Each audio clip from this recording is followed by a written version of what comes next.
तो शुरू करें। देखिए दोस्तों, आज हम लोग पढ़ने वाले हैं डिसीजन ट्री और डिसीजन टेबल। ये जो पार्ट है ये है स्ट्रक्चर्ड एनालिसिस टूल का। आखिरकार स्ट्रक्चर्ड एनालिसिस टूल करता क्या है? तो सबसे पहली बात ये है कि अगर हम लोग कहीं मान लीजिए बैंक जा रहे हैं, अगर हम लोग को लोन चाहिए या हम लोग को मनी विड्रॉ करनी है, तो हम लोग कहते हैं हमको मनी विड्रॉ करनी है। तो मनी विड्रॉ करने के लिए हमने मनी विड्रॉल फॉर्म को भरने के बाद हमने उसको वहाँ पे सबमिट किया। तो जो वहाँ पे कैशियर बैठा है वो आपका सबसे पहले अकाउंट बैलेंस चेक करेगा डेटा में। उसके बाद विड्रॉल करना है तो उससे वो माइनस करेगा, अपना कोड डालेगा और एंट्री कर देगा।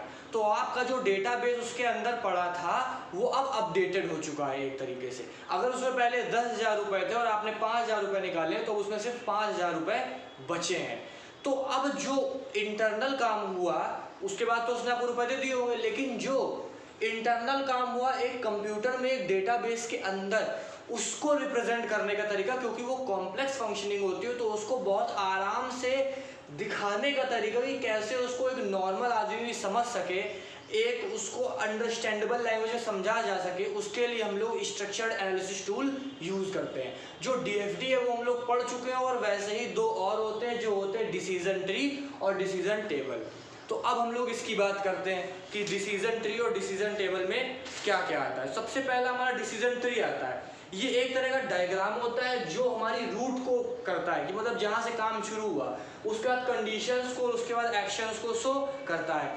ये रिलेशनशिप दिखाता है आपस की चीज़ों में, क्योंकि जो भी चीज़ हो रही होती है उनका आपस में कोई ना कोई कनेक्शन होता है। ये एज को भी रिप्रेजेंट्स करते हैं। अब मान लीजिए एक रूट है कि हम रुपए निकालने जा रहे थे, तो हमने यहाँ पे रूट में लिख दिया विड्रॉ मनी।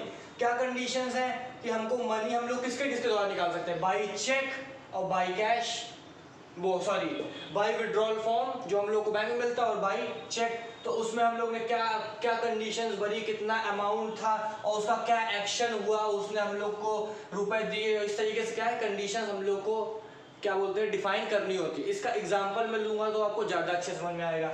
जैसे मान लीजिए एक लोन ग्रांटिंग पॉलिसी है, आप लोन लेने जा रहे हैं अब किसी बैंक में, आपको लोन चाहिए, हो सकता है वो 5,000 से कम का हो तो 5,000 से ज़्यादा का हो। आप करेंगे तो बैंक मैनेजर या जो भी वहाँ पे हो उसको देखेगा, आपकी रेटिंग्स को देखेगा कि आप कौन सी रेटिंग में आ रहे हैं, उसके बाद आपको लोन ग्रांट करेगा।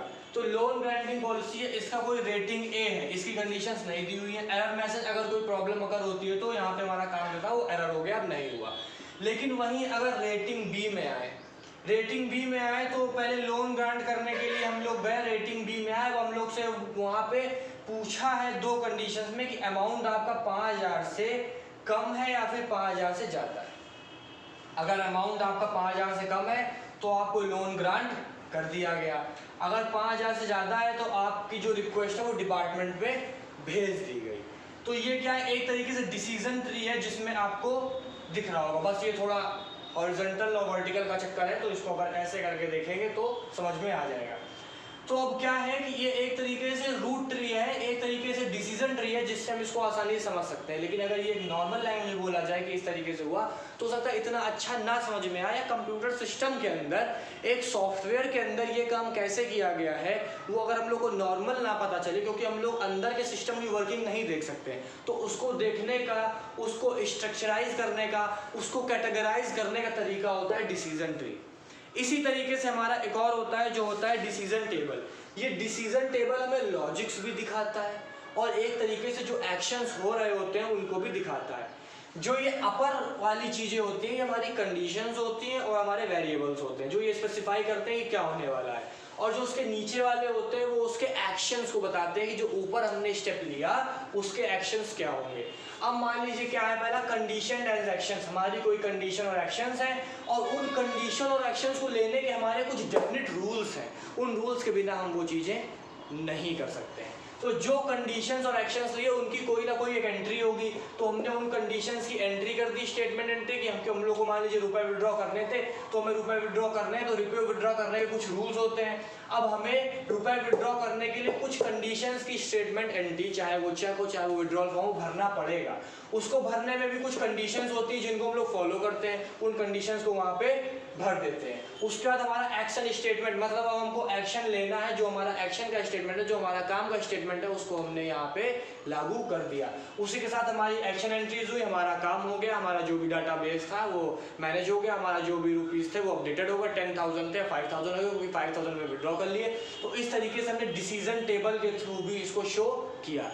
और भी कई तरीके होते हैं। स्ट्रक्चर्ड इंग्लिश में आपको बता चुका हूँ कि अगर आप स्यूडो लैंग्वेज में एक नॉर्मल इंग्लिश में लिखेंगे तो वो भी एक अच्छा तरीका होता है अपने डाटाबेस के फ्लो को लिखने का।